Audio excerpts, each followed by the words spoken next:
తిరుమల తిరుపతి దేవస్థానానికి సంబంధించిన breaking news ఇది. టీటీడీలో విజిలెన్స్ అధికారులు సోదాలు జరుపుతున్నారు. స్టేట్ విజిలెన్స్ విభాగం తనిఖీలతో కలకలం రేగింది. తిరుమల తిరుపతిలో వివిధ విభాగాల్లో తనిఖీలు చేస్తున్నారు. శ్రీవారి దర్శనం టికెట్ల కేటాయింపు, శ్రీవారి ట్రస్ట్లో అక్రమాలపై పెద్ద ఎత్తున ఫిర్యాదులు వచ్చాయి. ఈ ఫిర్యాదుల ఆధారంగా ఈ సోదాలు జరుగుతున్నాయి. 2 రోజులుగా కొనసాగుతోంది విజిలెన్స్ అధికారుల తనిఖీలు. గత ప్రభుత్వంలో ఇంజనీరింగ్ పనులకు 100 కోట్ల రూపాయలు నిధులను కేటాయించింది పాలక మండలి. ఆ పనుల్లో భారీగా అవినీతి జరిగినట్లుగా ఆరోపణలు ఉన్నాయి. అంతేకాదు గత 5 ఏళ్లలో టీటీడీలో జరిగిన పనులపై మొత్తం వివరాలన్నీ సేకరిస్తోంది విజిలెన్స్ టీం. మొత్తం టికెట్ల కేటాయింపు దగ్గర నుంచి ఏ విధంగా ఖర్చులు పెట్టారు, ఏ విధమైన పనులు చేశారు, జరిగిన అవకతవకలేంటి, పనులు ఎవరికి అప్పగించారు, ఈ వివరాలన్నీ కూడా విజిలెన్స్ అధికారుల టీం సేకరిస్తోంది. పూర్తి సమాచారం అందించడానికి మా ప్రతినిధి కృష్ణమోహన్ సిద్ధంగా ఉన్నారు. కృష్ణమోహన్, టీటీడీలో విజిలెన్స్ అధికారుల సోదాలకు సంబంధించి మీ దగ్గర ఉన్న సమాచారం ఏంటి? విజిలెన్స్ అధికారుల సోదాలో ఎటువంటి విషయాలు బయటకు వస్తున్నాయి? ఎస్ సార్, డెఫినెట్గా తిరుపతి తిరుమల దేవస్థానానికి సంబంధించిన వ్యవహారంలో మాత్రం ప్రభుత్వం మారిన తర్వాత మొదటి రోజే తిరుమలకు వెళ్ళిన ముఖ్యమంత్రి చంద్రబాబు నాయుడు తిరుమలలో జరిగిన అక్రమాల మీద మాత్రం ఖచ్చితంగా ఉక్కు పాదం మోపుతామని చెప్పి చాలా ఓపెన్గా చెప్పిన పరిస్థితి. సో అది జరిగిన వారం రోజుల్లోనే నిన్నటి నుంచి అమరావతి స్టేట్ విజిలెన్స్కి సంబంధించిన అధికారులందరూ కూడా టీటీడీకి వెళ్ళి అక్కడ 2 రోజులుగా చాలా గోప్యంగా దానికి సంబంధించిన వ్యవహారాలన్నీ కూడా తనిఖీలు నిర్వహిస్తున్నారు. ఈ వ్యవహారం ఇప్పటి వరకు కూడా బయటపడలేదు. సో ఈ వ్యవహారంలో ప్రధాన కీలకమైన పాత్ర అంటే టీటీడీ విజిలెన్స్ జరపాలని చెప్పి అక్కడ పూర్తిగా కూడా గతంలో పనిచేసిన ఈవోగా పనిచేసిన ధర్మారెడ్డి అక్రమాల మీద కూడా అక్కడున్న తిరుపతి స్థానికుడైన నవీన్ కుమార్ రెడ్డి చాలా కంప్లైంట్స్, చాలా ఇష్యూస్ని రైజ్ చేసిన పరిస్థితిని మనం చూసాం.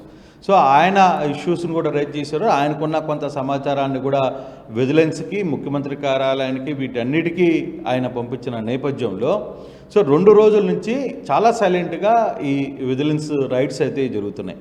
దీంట్లో ప్రధానంగా సంబంధించి ఆర్జిత సేవలకు సంబంధించిన టికెట్లు కేటాయింపులు కావచ్చు, టికెట్లు ఎలా కేటాయింపులు చేశారు ఏంటి అనే వ్యవహారం ఒకటైతే, రెండవది శ్రీవాణి ట్రస్ట్ కింద ఒక్కొక్క వ్యక్తికి 10,000 రూపాయలు టికెట్ పెట్టి స్వామివారి దర్శనం కేటాయించే పరిస్థితి ఉంటుంది. ఆ శ్రీవాణి ట్రస్ట్ కింద మొట్టమొదటిసారిగా 10,000 రూపాయలతో శ్రీవాణి ట్రస్ట్ ఒక మనిషికి 10,000 రూపాయలు టికెట్ ఇచ్చి స్వామి దర్శనం చేయించే పని ఒకటి చాలా పెద్ద ఎత్తున చేసింది గత ప్రభుత్వం. ఆ ప్రభుత్వం సహాయంలో అంటే దానికి లెక్కాపక్క లేదు, దానికి ఆడిటింగ్ లేదు అనేది నవీన్ కుమార్ రెడ్డి చాలా కాలంగా మాట్లాడుతున్న పరిస్థితి. దాని మీద చాలా తీవ్రమైన విమర్శలు చేసిన పరిస్థితి కూడా. దాంట్లో ఆడిటింగ్ జరగాల్సిన ఎంతమందికి శ్రీవానికి టికెట్లు ఇచ్చారు, ఆ డబ్బులు టీటీడీలో జమ చేశారా, లేదు వేరే దారులు మళ్లింపులు జరిగాయి అనేది ప్రధానమైన ఆరోపణ. దాంట్లో దాదాపుగా 100 కోట్ల రూపాయలు మార్పులు జరిగాయి, 100 కోట్ల రూపాయలు తరలింపు జరిగాయి అనేది చాలా వరకు ఆరోపణలు వస్తున్న పరిస్థితి. తిరుపతి స్థానికులందరూ కూడా దాని మీద పెద్ద ఎత్తున విమర్శలు చేస్తున్న పరిస్థితి. సో ఈ నేపథ్యంలోనే విజిలెన్స్ దాని మీద పెద్ద ఎత్తున కూడా ఫోకస్ చేసింది అనేది మనకు అందుతున్న సమాచారం. మరోవైపు 1000 కోట్ల రూపాయలు సంబంధించిన కొన్ని మఠాలకు సంబంధించి, కొన్ని కట్టడాలకు సంబంధించి, రోడ్డుకి సంబంధించి టీటీడీ ఇష్టారాజ్యంగా ఖర్చులు పెట్టారు. దానికి సంబంధించిన లెక్కలు కూడా తనిఖీలు చేయాలి అనేది పూర్తి స్థాయిలో లెక్కలు అయితే ఈరోజు విజిలెన్స్ అధికారులు తనిఖీలు చేస్తున్నారు. నిన్న మధ్యాహ్నానికి విజిలెన్స్ అధికారులు తిరుపతికి చేరుకొని చాలా గోప్యంగా వ్యవహారాన్ని ఇన్వెస్టిగేషన్ చేస్తున్నప్పటికీ సాయంత్రానికి ఈ మధ్యాహ్నానికి కొంత ఇన్ఫర్మేషన్ బయటకు వచ్చిన పరిస్థితి. అయితే విజిలెన్స్ అధికారులు ఎవరిని లోపలికి అనుమతించట్లేదు, అక్కడ ఎవరిని కూడా తెలియదు. కానీ టీటీడీలో జరుగుతున్న వ్యవహారాన్ని మాత్రం స్టేట్ ఇంటెలిజెన్స్ చాలా పెద్ద ఎత్తున వ్యవహారాన్ని దర్యాప్తు నడుపుతోంది. అయితే ఎంతవరకు దీంట్లో లోటుపాట్లు జరిగాయి, ఎంతవరకు నిధులు మళ్లింపులు జరిగాయి, ఎక్కడ అవకతవకలు జరిగాయి అనే అంశాన్ని ఇంకా పూర్తిగా అయితే బయటికి రాలేదు రోహిత్. ఎందుకంటే విజిలెన్స్ తన ప్రయత్నాన్ని అయితే ప్రారంభించింది. టీటీడీలో జరుగుతున్న వ్యవహారాన్ని పెద్ద ఎత్తున చేస్తున్న పరిస్థితి అయితే మనం చూస్తున్నాం. సో ఫర్దర్గా ఎటువంటి ఇన్ఫర్మేషన్ అంటే విజిలెన్స్ అధికారులు కేవలం తాము 100 కోట్ల రూపాయలు ఇంజనీరింగ్ పనులు చేశారు, వాటిలో కూడా అవకతవకలు జరిగాయి అనే ఆధారాలు ఉన్నాయని చెప్తున్నారు. ఒకవేళ ఆధారాలు ఏమైనా బయటకు వస్తే ఎవరు ఏ స్థాయిలో ఉన్న వాళ్ళు ఫిక్స్ అయ్యే అవకాశం ఉంటుంది?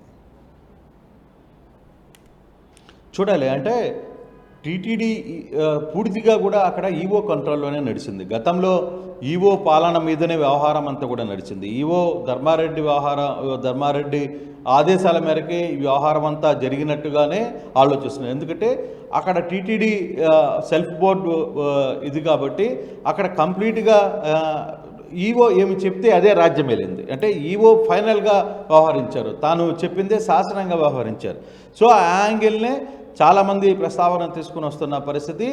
అందుకే అతను కూడా బయటికి ఎక్కడికి పోకుండా ధర్మారెడ్డిని అక్కడ ఉంచాలని కూడా ఆలోచించారు. అయితే అన్యూయంగా అదే ప్లేస్లో కొత్త ఈవోని ఇక్కడి నుంచి కూడా పంపించిన పరిస్థితి అయితే చూసాం. అయితే ఏవైనా ఈ వ్యవహారంలో ఫర్దర్గా జరిగే వ్యవహారంలో కేవలం విజిలెన్స్ దానికి సంబంధించిన వ్యవహారం ఒకటే కాదు, అంటే అధికారుల దగ్గర ఉన్న డేటా ఒకటే కాదు, స్థానికంగా లోకల్గా ఉన్న కొంతమంది తిరుమల పరిరక్షణ కమిటీ అని కొంతమంది నేతలు ఉన్నారు. వాళ్ళందరికి సంబంధించి కూడా కొంత డేటాని స్వీకరించాలని కూడా ఆలోచిస్తుంది. ఆ దిశగానే కొంతమంది నేతలు ఇప్పుడు దాకా నవీన్ కుమార్ రెడ్డి కావచ్చు, వీళ్ళందరూ కొందరు ఆ వ్యవహారాన్ని వాళ్ళ దగ్గర ఉన్న సమాచారాన్ని అంతా కూడా విజిలెన్స్కి ఇచ్చారు. కాబట్టి వాళ్ళను కూడా పిలిచి దీనికి సంబంధించి డేటా తీసుకోవాలనే ఆలోచనలో ఉన్నట్టు కూడా మనకు ఒక సమాచారం అయితే వస్తుంది. ఎంతవరకు దీన్ని వర్కౌట్ అవుతుంది, అసలు ఇది ఎంత స్థాయిలో జరిగింది, ఎన్ని కోట్ల రూపాయలు దారిని మళ్ళాయి, లేకపోతే అక్కడ నిజంగానే అవినీతి జరిగిందా, అసలు జరగలేదా, జరిగితే ఎంత స్థాయిలో జరిగాయి, దీన్ని ఎవరు బాధ్యత చేయాలి, ఎవరు బాధ్యతను తీసుకుంటారు అనే అంశాల మీద ప్రభుత్వం తర్వాత ఆలోచిస్తుంది. ముందు ఒక రిపోర్ట్ అయితే, సమగ్ర రిపోర్ట్ అయితే రావాల్సిన పరిస్థితి ఉంది. ఆ రిపోర్ట్ వచ్చిన దాన్ని బట్టి మిగతా వ్యవహారాలన్నీ కూడా ముందు జరిగే పరిస్థితి అయితే ఉంది. ఇప్పటికీ ఈ రెండు రోజులుగా జరుగుతున్న విజిలెన్స్ దాడులు అయితే చాలా వ్యాపకంగా జరుగుతున్నాయి.